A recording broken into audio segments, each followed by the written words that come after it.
If we handle our soil and water right, we can become the breadbasket of the world. People are thinking that because of water there is tree. No. Because of tree there is water.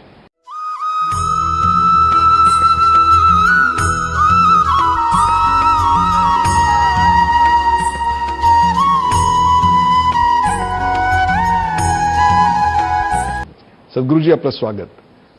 Sadhguru, rivers are the lifelines of this nation. It has been said such a long time. But current status of the situation is so bad that our rivers are causing a great pain to you. Why this happened?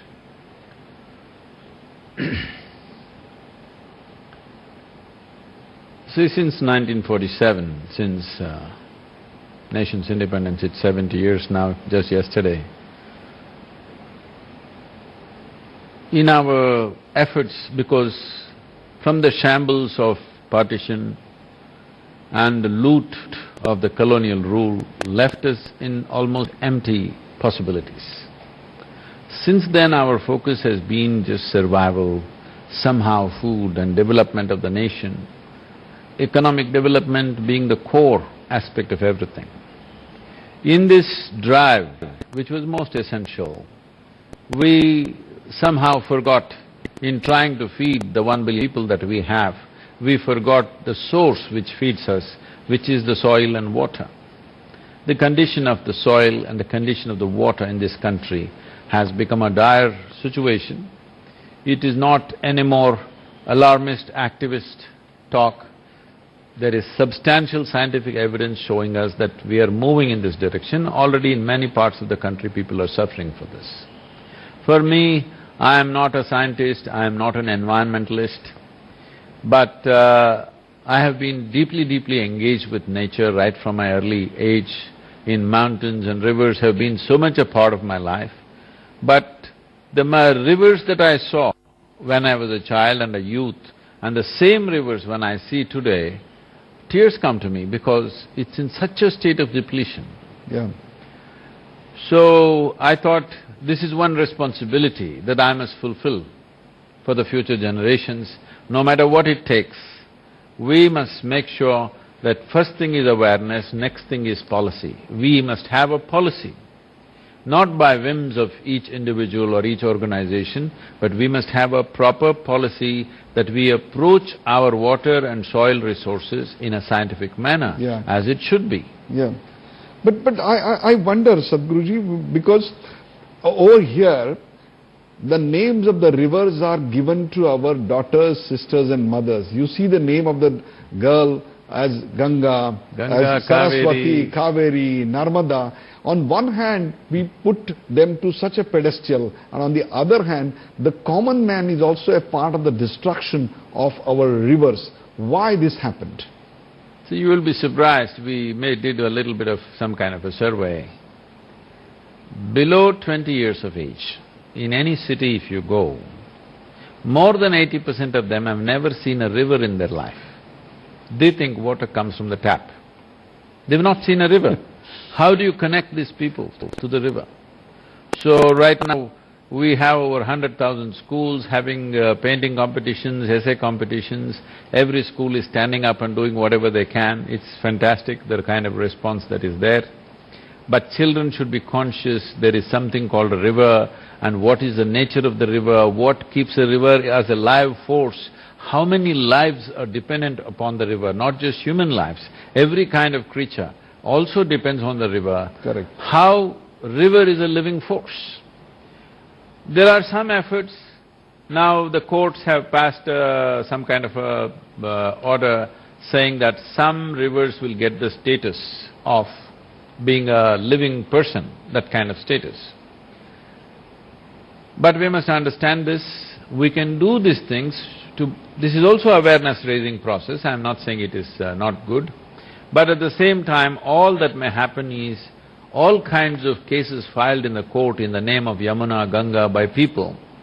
Because Ganga is never going to file a case, other people will file cases in her name.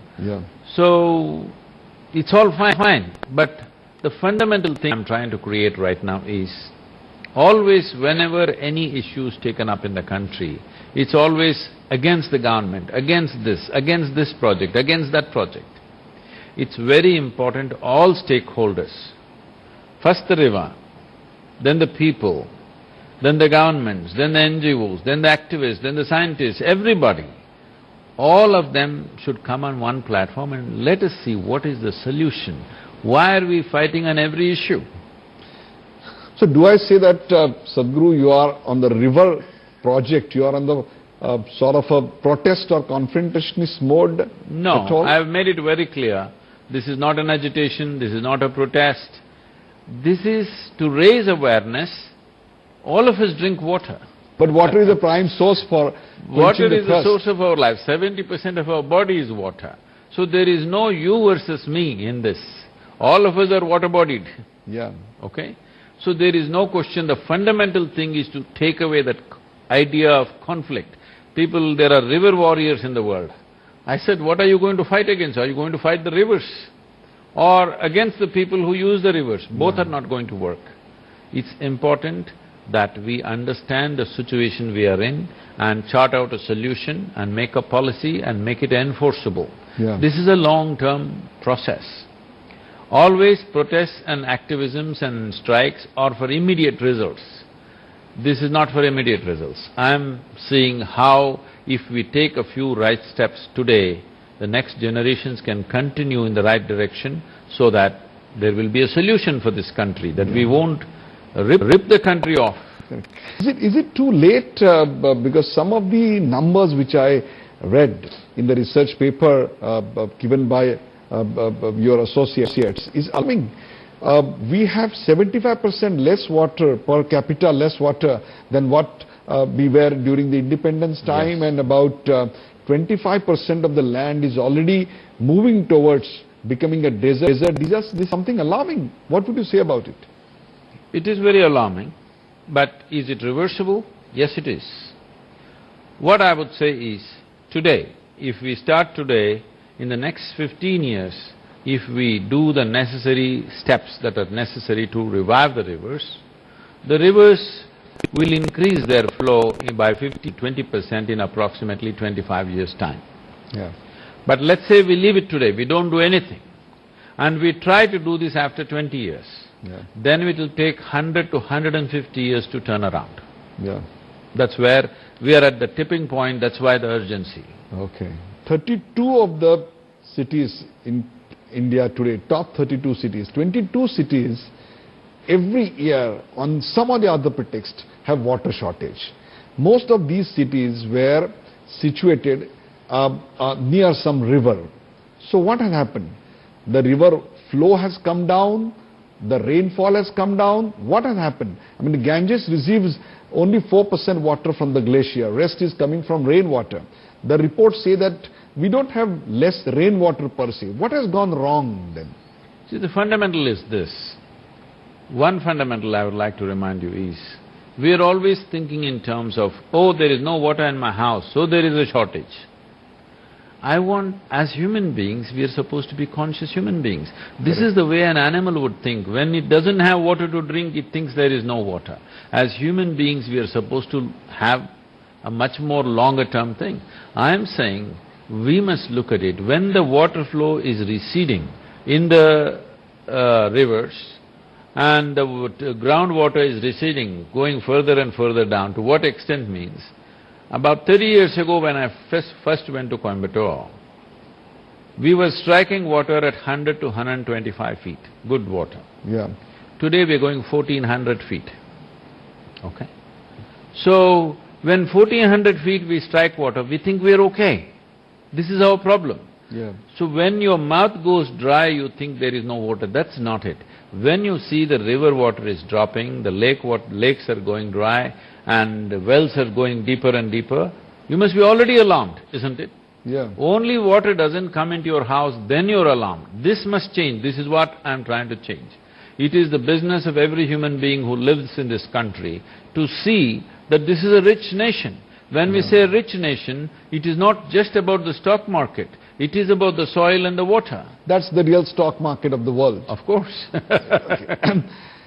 Those viewers, those who are watching this interview, often read about global warming, they read about El Nino, they read about famines and floods.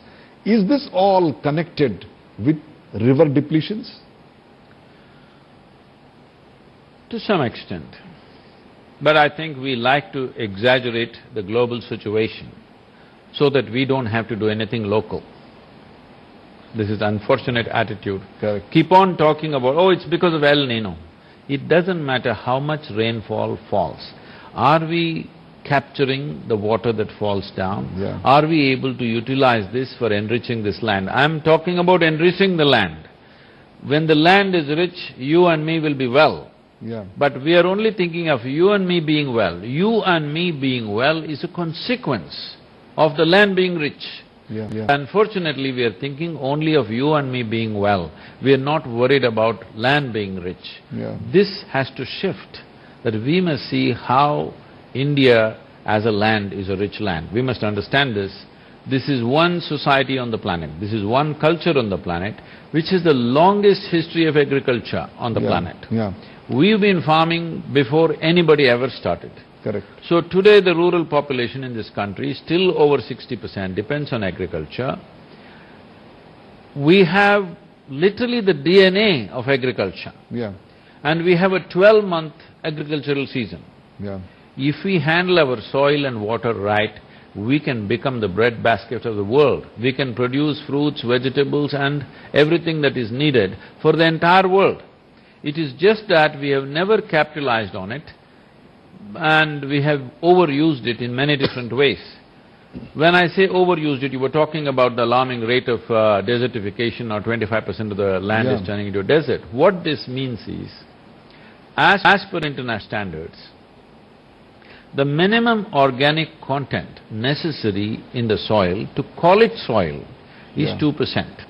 But today, states like Punjab, Haryana, Marathwada, some parts of Tamil Nadu, Karnataka, Andhra Pradesh, all these places, the organic content in the soil has gone below 0.05%. Yeah. Not 0.5%, Yeah. 0.05. So almost desert then, almost desert. Almost. Yeah. At this rate, in 3 to 5 years, these lands will become desert. If you take away the organic content from the soil, it becomes like sand. Yeah. It is not anymore fit for agriculture. This is happening very rapidly. Some of the studies show that in about 40 years, 60% of the land will be unfit for agriculture. Yeah.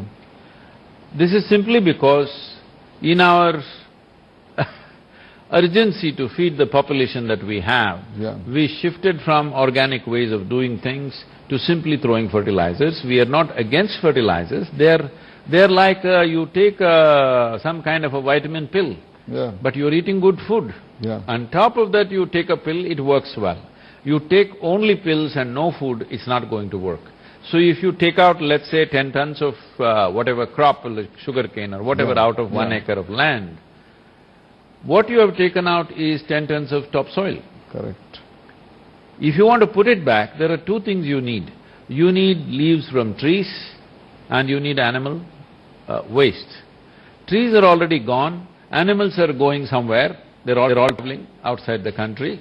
And what will you put back into the soil? How will you put back into the soil? The nutrient, the micronutrient content in the soil has gone down so dramatically. Over 70% of children, over 70% of the children below 3 years of age are anemic today, mainly because there are no micronutrients in the food that you're growing, because the soil doesn't have it. You talked about Marathwada, that being a region which is almost like a drought-like situation. We are in the midst of monsoon here, 50% of the monsoon season is over.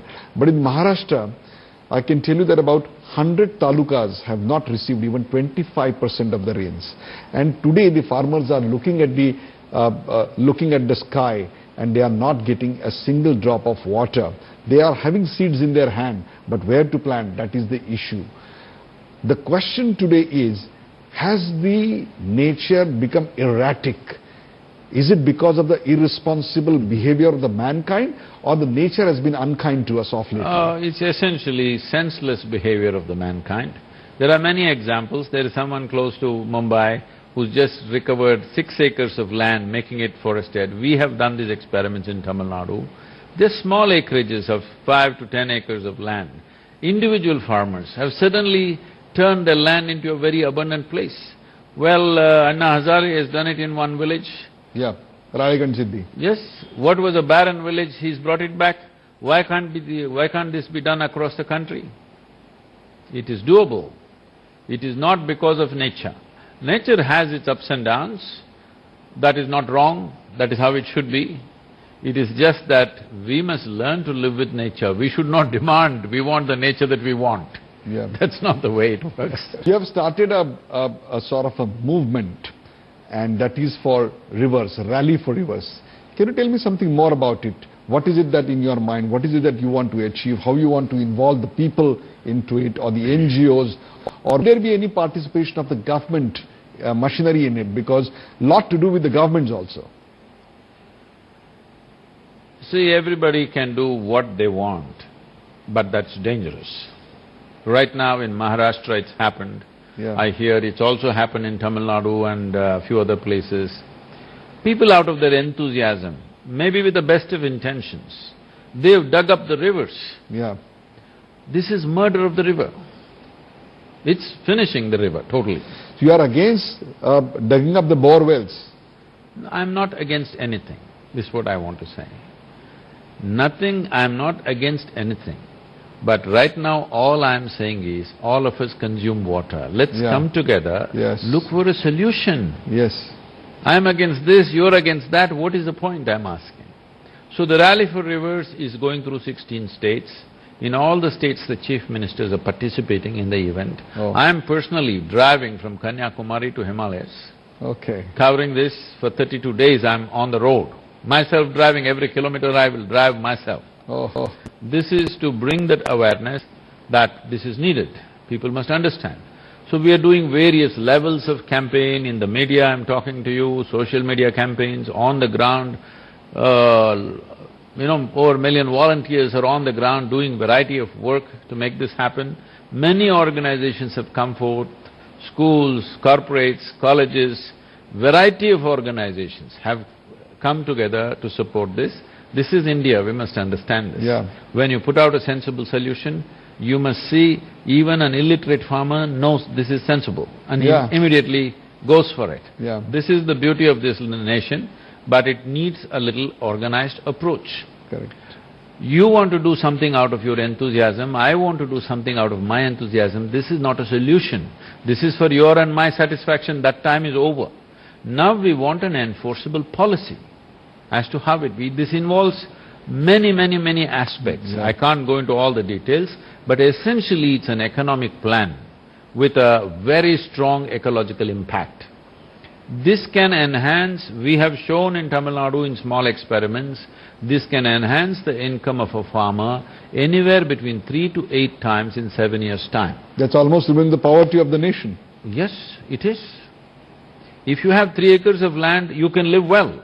Oh, great. You can live well. We have already demonstrated this, we want to demonstrate in much larger scale. Yeah. There are many scientific aspects to this. It is now important that in a scientifically correct manner we go, that everybody doesn't do things in their own enthusiasm. There's a coordinated way you would like to put it across. Not just me, I'm saying there must be a government policy, there must be a law, this is the way to do it. What are the policy changes you are urging the state government and the center government and the local governing bodies to undertake? And at individual level, what people can contribute to your Isha Foundation's one of the largest initiative I can say to sort of rejuvenate the entire nation through rivers? See, the rivers are a concurrent subject between the center and the state. Yes. The center can only give out a overarching policy. It's the states which have to show enthusiasm to get this going. This is the fundamental reason why I'm driving myself, to get the state's concurrence, give a clear yes to the center, we are with you, whatever law you pass, we are with you. For this we have taken Tamil Nadu Agriculture University as our partner, the Institute of Hydrology in Roorkee as our partner, and many scientists and environmentalists, they've all come together. Above all, I've put out an open calling. If you know something that I don't know, please come, participate in this. Yeah. This is not about me, this is not about somebody, this is the future of this nation. Yeah. There's huge efforts being made to make this nation into something substantial in the world. Yeah. But the fundamental, which is the soil and water, is just collapsing like this. We have to do something about it. So to do this, we need a policy, an enforceable policy. Not by my whim or your whim, what I like I will do, what you like you will do, this is not a solution. There must be a policy, major rivers, how they must be maintained. The riparian population which lives along the river bank must understand, river is not your personal property, it is nation's property. So these laws must be enforceable. Like you're driving on the street, you're supposed to drive on the left side of the street. Fancifully, if you drive on the right side of the street, within 10 minutes, you will be stopped and penalized. The same should happen with the rivers and soil. If you're doing the wrong things, there must be a penalty for that. This is where most of the rivers today are polluted, especially in Maharashtra. I can give you many examples where not only the river flow has depleted, but the quality of water has also gone down because the rampant industrialization and waste being flown into the river without being treated. Same happened with Ganges, which gives water to almost 20–25% of the human habitat in this country. 20,000 crore government is talking about spending for Namami Gange. What is the status? Are you happy with it? I have not really looked at the status of that because, in my opinion, no river needs to be cleaned. If you don't dirty it, it cleans itself in one season. Yeah. So how not to dirty it? Human beings are generating so much waste, liquid waste, which is going into the river. It's very simple policy. It is just that it will need a certain amount of investment and certain management of the situation. Right now, let's say Mumbai produces whatever, let's say it produces 1 billion liters of sewage per day or per year, I don't know what the amount is. In Coimbatore city is producing around 200 million liters of sewage per day. Yeah. Okay? So, there are companies in the world, I've been in contact with them for the last 3–4 years, we have been negotiating these things, how it can be done for Indian thing. They are capable of setting up huge treatment plants. It's very simple. Let's say in your home, every day, you get 1,000 liters of water into your home. Yeah. It's metered and you're paying for it. Correct. We can easily assume at least 500 liters will be sewage from your house. We don't have to meter it. We can just assume, if you can just give this much water, this much sewage. So we charge you for that. Government will charge you. For 500 liters of sewage per day, they will charge you whatever price they fix. It's really the need of the hour that people should pay for what they are using. Yes. Now what they're throwing out also they must pay. Also, yeah. Even the garbage. Yes, they must pay for that. And once they pay for that, you give contract to large companies which are capable of setting up large-scale thing. For domestic one price, industry another price, business another price, all these things government can work out these details. Now the problem is, I don't know these details of Mumbai, maybe in Mumbai there are 1,000 outlets going into the ocean or into the river or wherever. Now this has to be consolidated into that it is going out only in 25 or 50 outlets so that you can set up 50 treatment plants and solve the problem. For those companies, you pay whatever you have to pay for the number of liters that they treat. And it is very easy, electronically you can check every moment what is the quality of water they're letting out into the river or ocean or wherever else it goes. It can be easily checked. So this just needs a policy. That you don't leave it to the choice of every corporation in the country. The government, the central government and the state government must decide, this is the way you have to treat the water, this is the quality of water that must go into the river. I was told, I was just in Singapore yesterday, and they said, Singapore Prime Minister, just to prove the point, he drinks recycled water which has come from the sewage. Sewage recycling, he says, see, this is recycled water and I drink it. That's the confidence they have in the treatment plants. Yeah. We need to do just that. Well, that's a small nation, this is a large nation, we don't have to do it overnight. I am saying at least in the next 10 years. Start somewhere. Start somewhere is fine, but we must have a timeline. Yeah. In 10 years' time, at least this must be complete. Often there is a debate which happens, industry versus environment. When you want industry for jobs and you want to protect environment so that we can live happily, how do you guide this conflict? Can we resolve this with some guidance from you? They need not be one versus the other. Yes. It needs to be a conscious decision what we want to do, how much we want to do. This is something, a conscious decision has to be taken.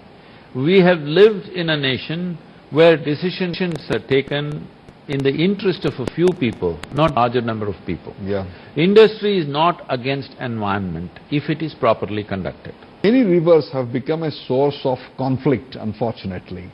One state claims the share of water, the other doesn't want, and you see buses are being burnt, the common man's life is being disrupted. There is a huge law and order situation. That doesn't happen only for Kaveri, I would say. There are many rivers which are a source of conflict instead of becoming a source of life. What do you think about such conflicts? These conflicts are happening definitely. At one time, they also burned my car in the Kaveri conflict. Okay. So, one thing we're doing is, on the 30th of this month, I'm meeting the Tamil Nadu farmers, about 7,000 of them are coming with all the leaders. We are trying to form a farmers' association of the Kaveri belt, irrespective of whether you're in Karnataka or in Tamil Nadu. Tamil farmers versus Kannada farmers. Why is it like this? Correct. Both of us are feeding from Kaveri.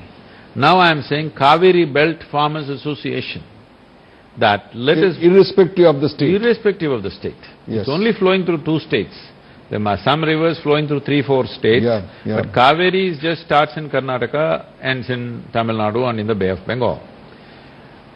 Kaveri has a run of 430 kilometers in Tamil Nadu. Yes. Out of which in this summer, it stopped 170 kilometers short of the ocean. 170 kilometers. So I called the farmers' leaders and told them, at least one thing will happen. In the next 25 years, you will have nothing to fight for. Okay. That's not a joke, that's a tragedy. I said, you will have nothing to fight for. So it's time we do something. They're all beginning to listen. There are many complexities in this, but at least emotionally, they need to come together. We are all children of Kaveri. Maybe we speak different languages. Yeah. We speak different languages, culturally we may be slightly different, but we are all children of Kaveri, we are eating from her on a daily basis. Tree plantation is one way of preserving rivers, is being said by you for a long time. What is the concept behind it? Because what we have heard is that trees survive only when there is a river water, but you are putting a reverse theory. What is the reason behind it? As you said earlier, you said only 4% of India's river water is glacial. Yeah. Rest is forest-fed. What does forest-fed mean? When precipitation happens, the water has to percolate into the earth. That will only happen if there is vegetation. Because the roots have made the possibility for the water to sink. Okay. And the water will sink in and held there, over a period of time it comes out. There is enough evidence today. Not that it needs evidence, we've always known this, but today, everything is by some study. Harvard University have to do study and prove it to you, otherwise it's not true. That has also happened wherever they planted trees. There, if it rains for 3 months, the water flows for 9 to 12 months. Oh, wherever there are no trees, the water flows only for 5 to 6 months. Yeah. Because it runs away. So there is a correlation between the two. Not correlation. It is very directly enmeshed with each other. Coexistence. People are thinking that because of water there is tree. No. Because of tree there is water. Oh, wonderful. Today there is a lot of research coming out of the Brazilian rainforest. For the first time they are saying over 30% of the rain in the Brazilian rainforest happens because of the photosynthesis of the tree. Okay. There is something called as transpiration, which creates humidity and attracts the clouds to draw. This is tree's intelligence because it knows where its sustenance is. It's very interesting, yeah, your Rally for Rivers is starting. There are hundreds of youth, those who are watching this show. They have been inspired by your speeches, your guidance on problems in life and modern living. If they want to contribute to this, there are small school children, those who are watching you in this interview. What is it that you would like to appeal to them to contribute to your mission?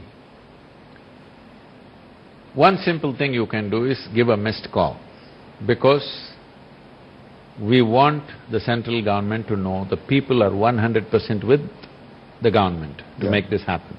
Why this is important is, this is not like an election winning kind of policy. This is not something you can do today and tomorrow morning you can see results. If we do today, it will take 20-25 years to see real result. Correct. So one thing is to show support to the government. We want you to think long term. Yeah. Don't worry about whether we'll vote for you or not. We will vote for you if you take long-term policies. This is a new thing in this country.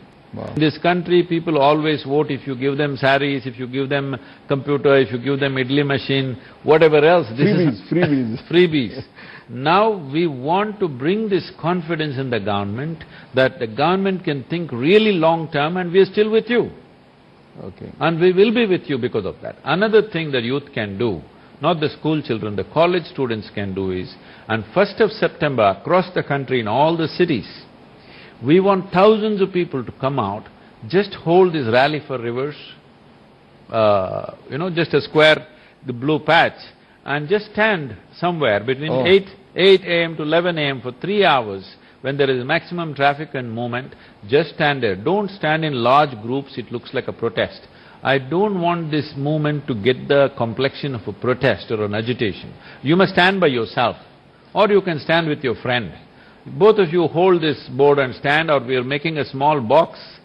You wear it around your head and walk around in the town. All the youth, I'm telling them. Okay. You make a small box. How do I get this? You can contact us, or otherwise it's on the website. You can download it yourself, print it yourself, and do whatever you want. You print a t-shirt, do what, but let the country make a strong statement.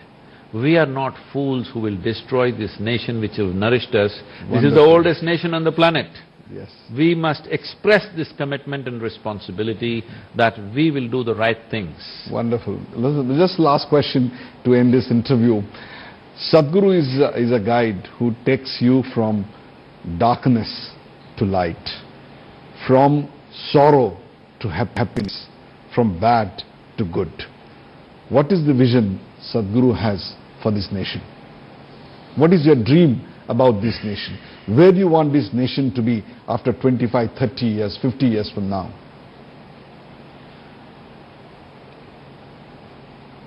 See, the fundamental of life is this: more is not going to make our life better. How profound is our experience of life? This is what determines what is the quality of our life. To bring this profoundness, we are doing various things. Today have a huge advantage, which none of the great beings of the past had. Many wonderful beings have come, Krishnas have come, Ramas have come, Buddhas have come, Yesus have come. Many have come, many yogis and seers have come in the past. But they spoke, maybe 50 people heard them at a time, maybe 100 heard at a time. But today we can sit here and make the entire world listen to us. There's a technology like that. Yes. Once this has come, this spiritual process as a science has always been a fringe simply because of its reach. Correct. It's not that people don't want it. There is nobody who doesn't want it. Who doesn't want to live joyfully every moment of his life?